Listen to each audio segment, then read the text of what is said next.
our guest speaker, Ms. Saskia Louison, friends, relatives, well-wishers,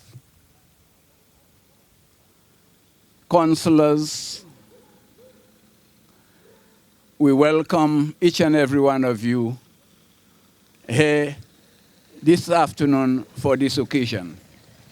We also want to welcome Calabash TV to ensure that this is viewed nationally and internationally. So welcome each and every one of you. Today, as we gathered, we will bring back some memories. I'm hoping that no tears are being shed, although we were given tears that when we cry and we laugh, that the tears are being shed out. But today, I want to mention that Saskia Louison called me sometime last year and told me she remembered she was a young girl when Valerie died. And she wanted to do a story. She wanted to do some research. So we came together. She had an interview with me.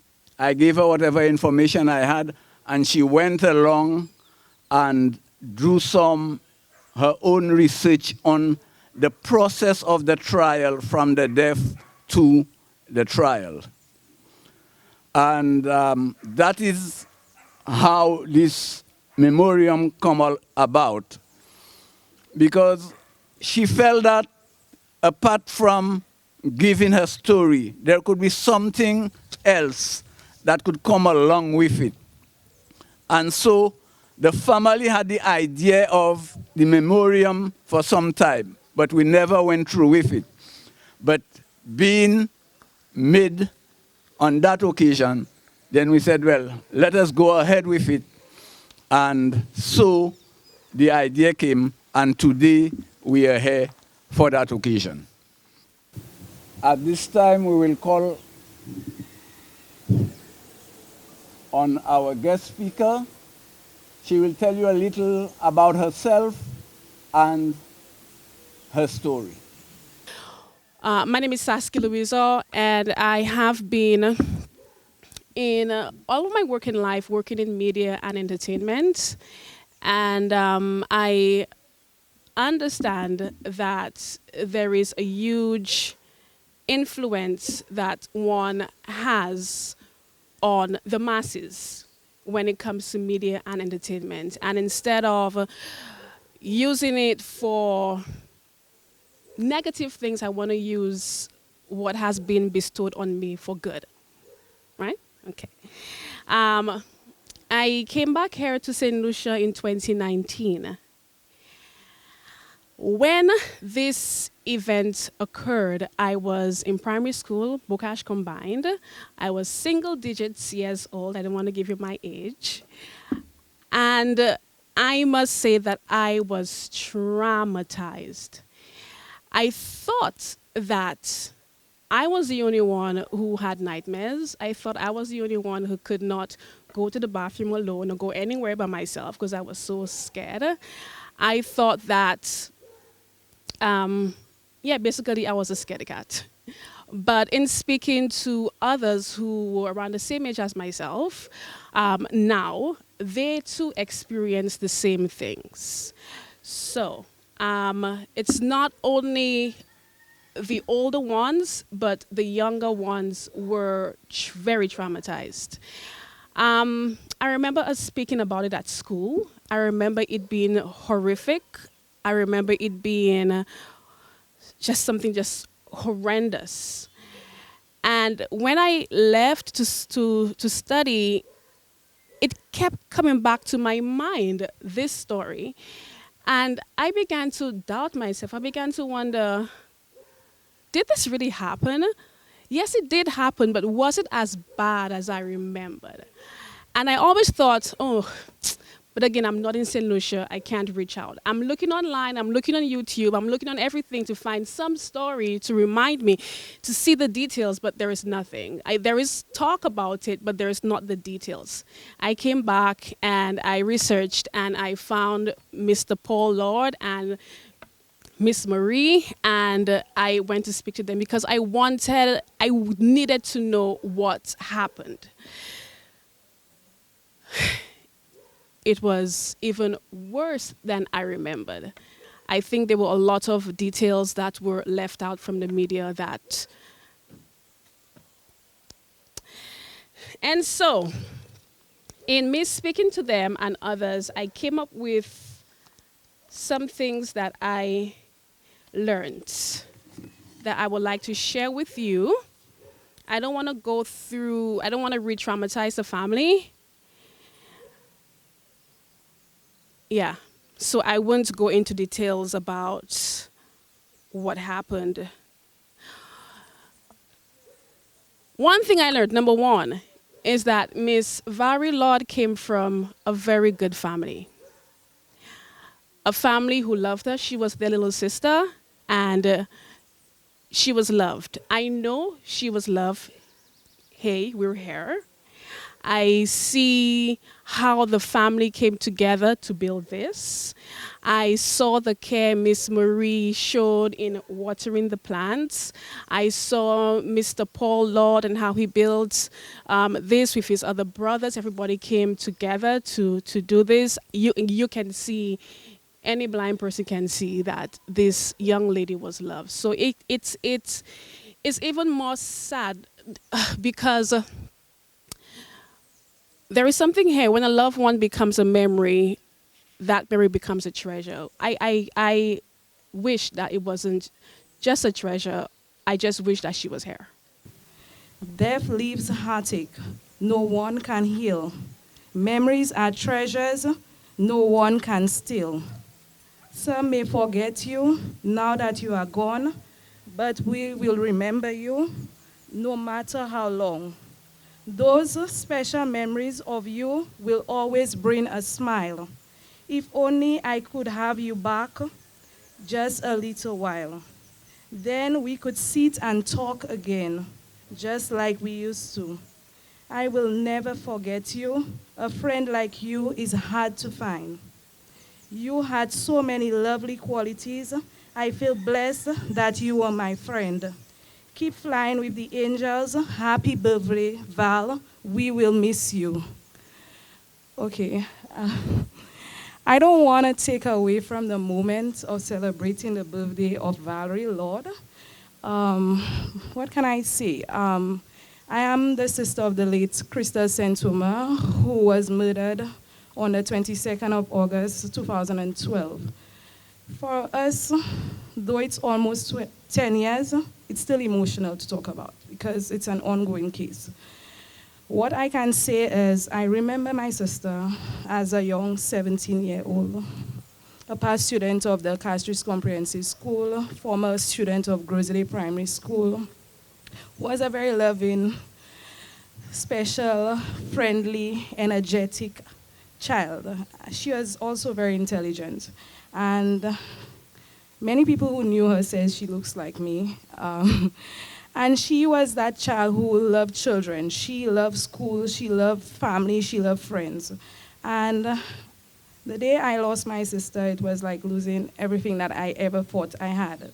So, I mean, up to these days, very emotional to talk about her because, I mean, my mom could not even come here today because it's so emotional for her and my father and the extended family. But I just want to say that I wish the family of Valerie Lorde, I commend the initiative to have this celebration on her 50th birthday.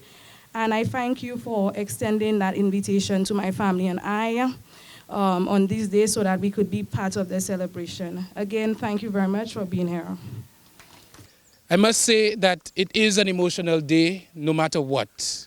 No matter how you cut it or phrase it, It is an emotional situation that faced this community, rocked this community some 28 years ago. And of course, I was privileged to have lived in this community for a couple of years, and I enjoyed every moment of it. Very warm, very nice people, bright smiles welcomed me into this community. And to think that a loved one from such a beautiful community was taken down in such a fashion really hurts.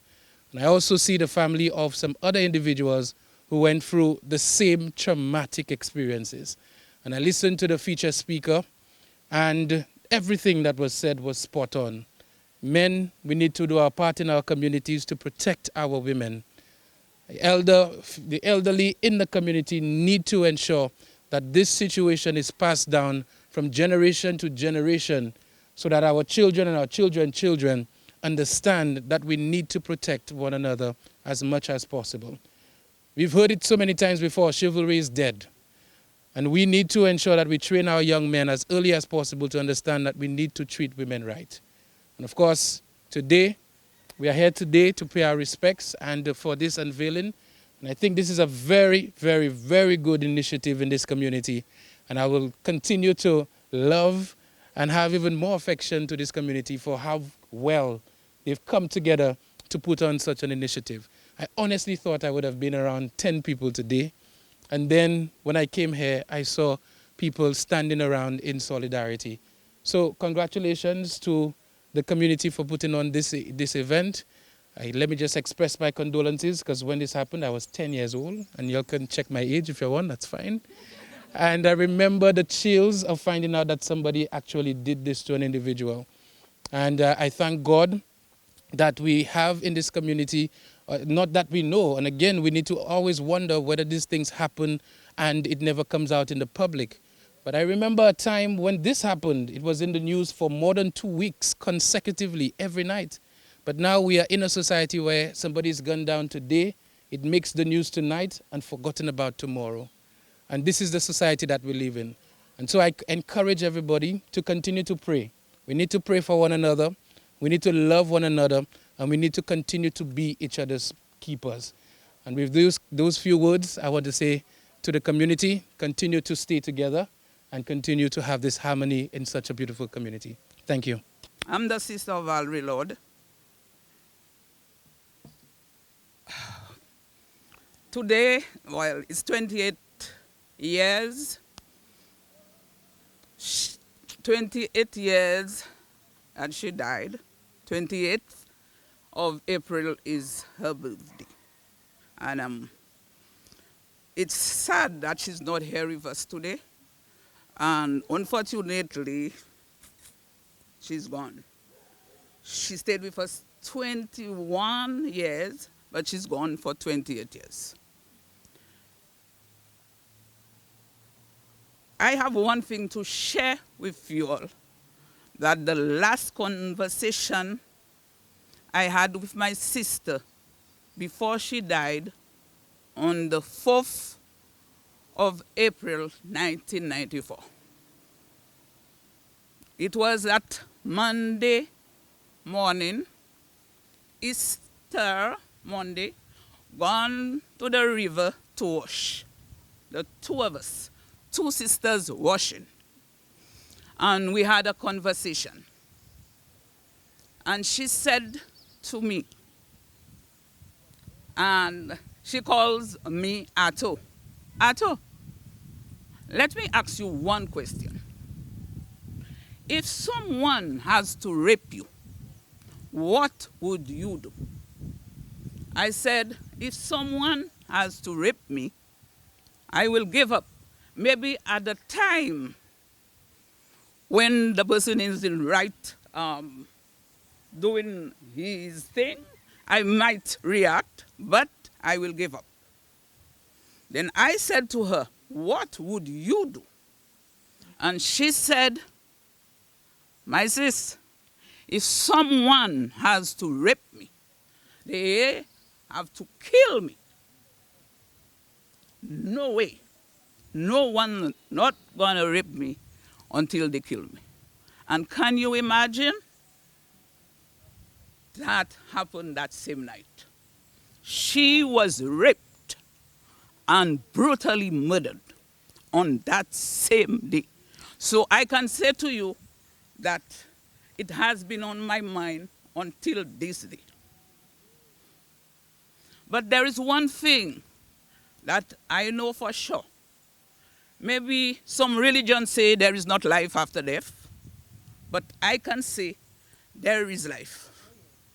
Because one day, 2 years after that happened, I was not sleeping. It was around 4 o'clock. I was cooking, and I saw, I don't know, I can say an angel or she, I don't know. But she was there, and I saw a shadow who came to me. And she said, Ato, I want you to stop that crying. I said, how can I do that? You are my best friend. You would sit, you would talk to me, you would tell me every event that happened for the day. And you telling me to stop the crying? She said, can you promise me one thing? I said, I don't believe I can do that. She said, please, let me explain to you how this happened. I said, okay, please talk to me. And I promised that I would not shed a tear. She started, do you know how I was dressed? I said, yes. Well, when I was coming up home, the person was not walking side by side. The person walked behind me. The person put his 2 hands on my eyes. She had a hat, come one plait with a ponytail.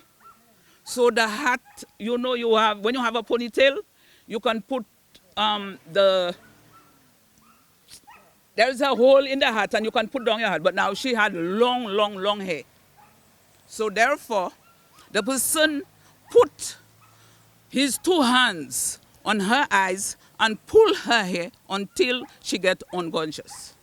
And the person drag her down somewhere right there. She was dragged there, but then she revived. And there the fight starts. And at that moment, I could not hold the tear. It started running down my cheeks. So she disappeared. She left. But I can tell you that she fight a good fight. I can tell you, I have on my back, you have to say no. Oh, what you know that you don't understand? That means she said no. And when someone says no, as women, if somebody is coming to rape you and you cross your legs, when you mean no, no one cannot take out this cross leg. And I can tell you, Titus Reynolds could not take out this leg. He broke her hip so that he could get to the crutch. But I'm not going to shed a tear today. 28 years ago, on April 4th, 1994, Titus made a choice that changed the course of so many lives. Our lives changed. The pain and anguish that this choice brought to us is still indescribable. It left a void that can never be filled by any other. A level of pain that we would not want anyone to experience. Unfortunately, it has happened far too numerous, in my humble opinion, to other families. This is why today, not only that we realize our beloved Valerie, affectionately known as Bia, but also reintegrate that we, as St. Lucians, men and women, should stand together and say enough is enough. Shatter the silence. Stand against violence towards women. I thank you. It is amazing to see how everybody has come out here this afternoon, how we are all rallying together as a community on such a momentous occasion. Kafu, as we affectionately call her, I hope to have that kind of strength you have one of these days. I know it takes time and the healing process takes time. And like your family, my family has been through the same fate. Justice may have been served, justice may not have been served, but at the same time, we all go through the same process, the healing, the hurt, the anger. And at the end of it all, I think God is the ultimate source of our strength, and we just need to continue to go to Him in every situation. So this afternoon, I just want to say, be a shoulder for, families, victims, It's a difficult thing to go through. Dosha here every now and again. I check in on Dosha because I know what it's like. And I have people who've done the same for me, like Zachary in the back, my girlfriend Sarah Lee Williams, amongst others. And I think I get a lot of my strength from my mother as well, a praying woman. So my encouragement this afternoon is to just continue to support each other, continue to pray, continue to be an eye for each other, and be the strength of the community. Thank you. On April 4, 1994, sometime during the night, a young boy was playing dominoes with his friends in the Riviere Mitant hall. Whilst there, the then president of the Riviere Mitant Youth Club, Valerie Lorde, dropped by and asked that young boy and his friends if they could accompany her as she walked home. So engrossed in the game at the time, the young boy and his friends refused to assist. Their immature minds at the time couldn't see the urgency in escorting a female to her residence during the night. Valerie, however, wasn't upset, or at least she didn't show any disappointment as a result of her request being turned down. She gave one of her infectious smiles, and she said, "Good night and be careful."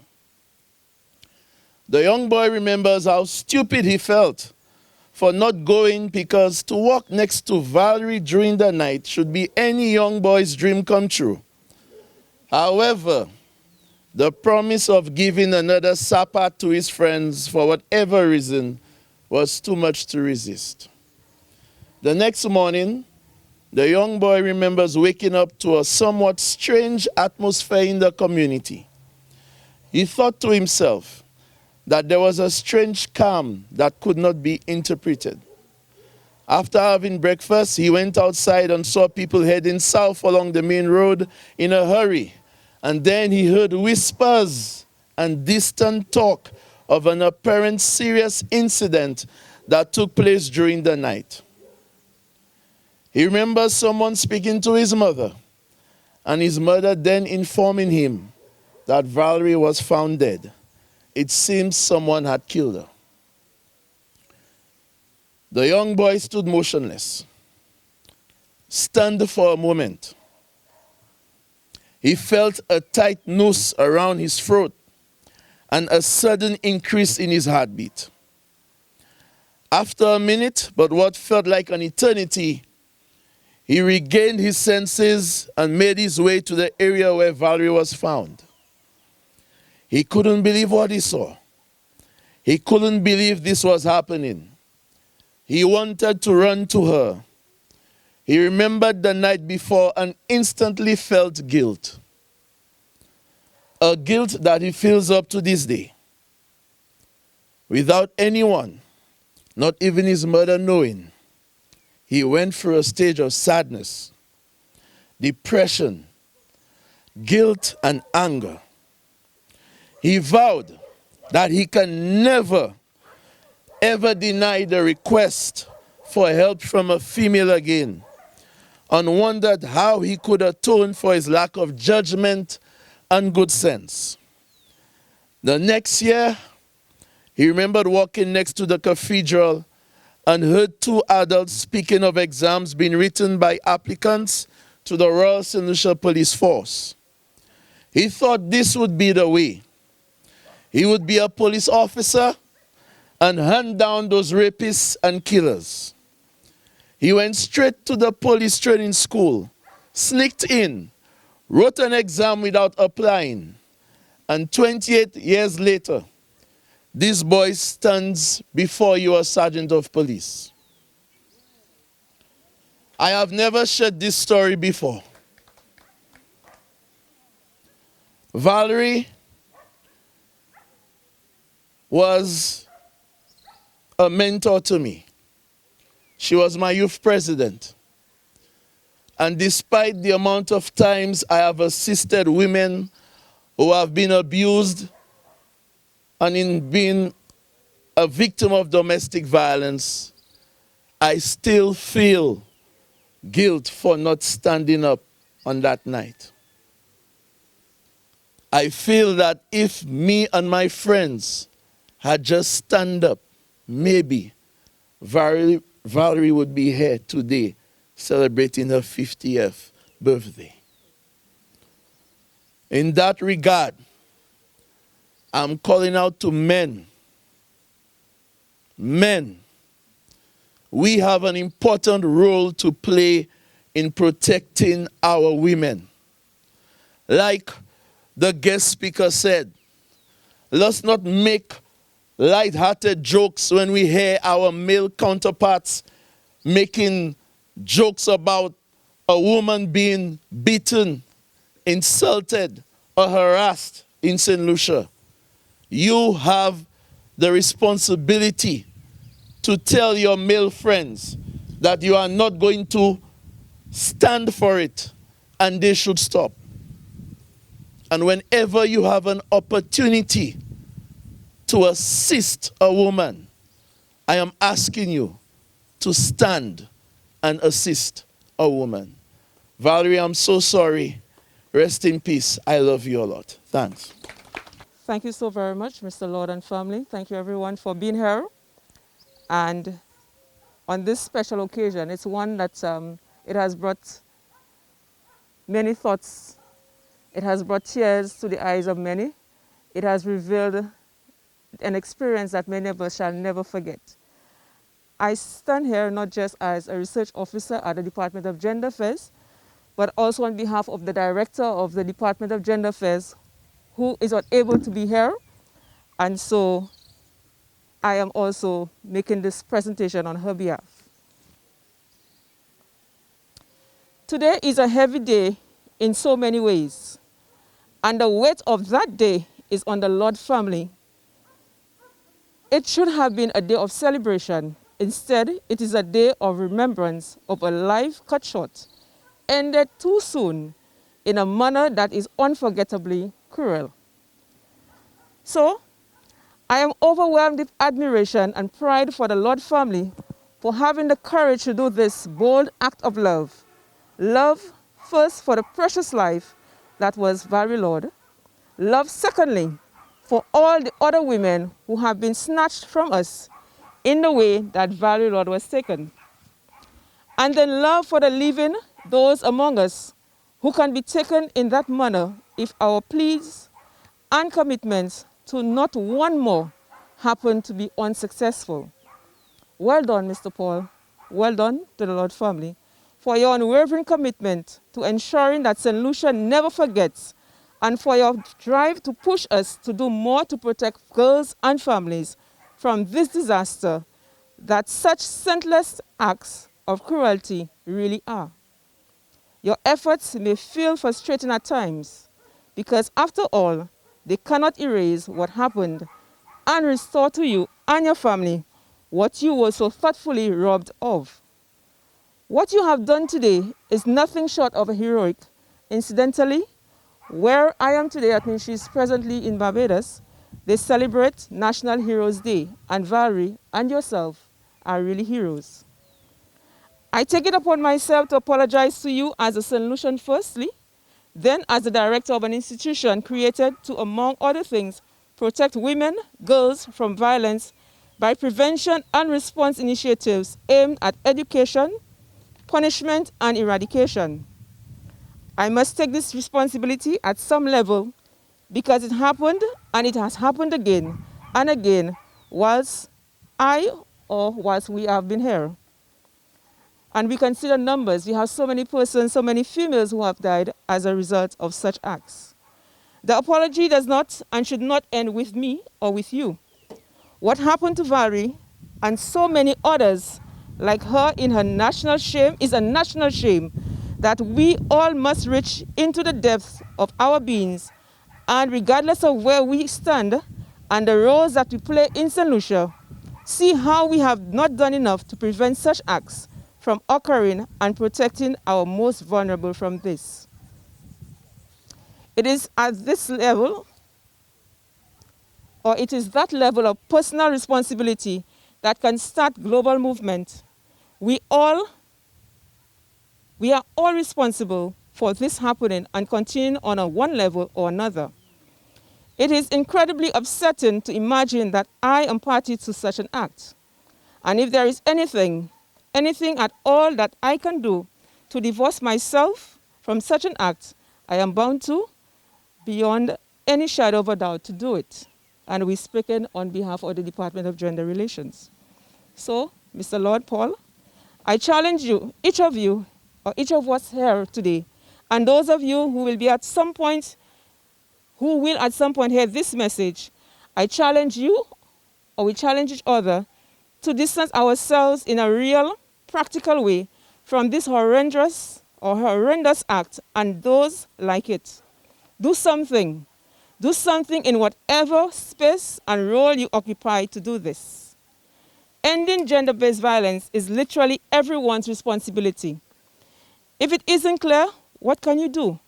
Reach out. Call the Department of Gender Affairs at 468-5197. And let us help you explore your reality to identify just where you can make that difference. And I'm going to add another. You can also call the 202 hotline, which is the Women's Support Center. Read, connect with each other, or connect with others. But for the sake of Valerie and all the others who should not go this way, and for the sake of Paul and his family, the Lord family, and all the other families, and I want to make reference to Alicia's family, as well as Jesus' family, and anybody else who's present, we should not have been dragged through all of this for the rest of our lives, reliving every minute the grueling experience of having to stomach this ridiculous thing that should never have happened. Do something, and I like the logo at the back of your shirts. We at the Department of Gender Affairs stand with you, Paul and family. We commit to work with you to take the dream that you have started here in memory of the fallen blossom into something that will make change and make your own dream of not one more a reality. When I say not more, one more in terms of no more deaths, no more of this. I thank you. Losing a loved one is never easy, even if we say goodbye. Death often leaves a void, a sense that you've lost something forever. 28 years ago, I lost my best friend. Valerie and I met at school. We were classmates, and from then, we developed a friendship which withstood the test of time. We valued and shared quality time with each other. Most of our weekends and school vacation time was spent at each other's house. As a result, our families embraced us as their very own. After I got married, our friendship continued and remained the same. She would joyfully come over, and our time was most cherished. My daughter, Jonelle Valdelouis, was named after my dearest friend, Valerie. This was done as a memorial to mark a never-ending friendship. A special memories of my friend always brings a smile. If only I could have her back for just one little while, then I would sit and talk again, just like we do. She meant so much and will always do. The fact that she's no longer here always causes me so much pain. She's forever in my heart. Her life was a blessing. Her memory a treasure. I've missed her beyond measures. Thank you. This tribute is from her friend, Jill Sherry Etule. She was the last person, well, she was her friend, that was a friend with whom she had gone out the evening. My beloved friend Valerie, when we said goodnight to each other at the Montreal Gap on April the 4th, 1994, I never imagined it would have been our last hangout together. Though it has been 28 years since you were tragically taken from us, I have never forgotten the good times we shared. It was never a dull moment with you. When you called on that holiday and wanted to go to Grosley, I didn't hesitate. We had ice cream, we walked, talked, and laughed our hearts out. You were beautiful, witty, and fun-loving. Your ability to make others laugh was uncommon, even though you appeared to be a quiet individual to most. In high school, everyone was drawn to your kind spirit. At work, the same thing. You had dreams and aspirations. You were ready to conquer the world. Hence, after high school graduation, you accepted a job with the intention of saving for higher education. Whilst working on that plan, we started driving with Joe's driving school. You couldn't wait to purchase your own car and get that sense of independence. Unfortunately, not long after getting our license, you were gone. I cried most nights and asked why over and over, and I still don't have an answer. But guess what? The fond memories of you will last a lifetime. I have missed you and will continue to miss and love you always. Till we meet again in paradise, your friend, Jill Cherry.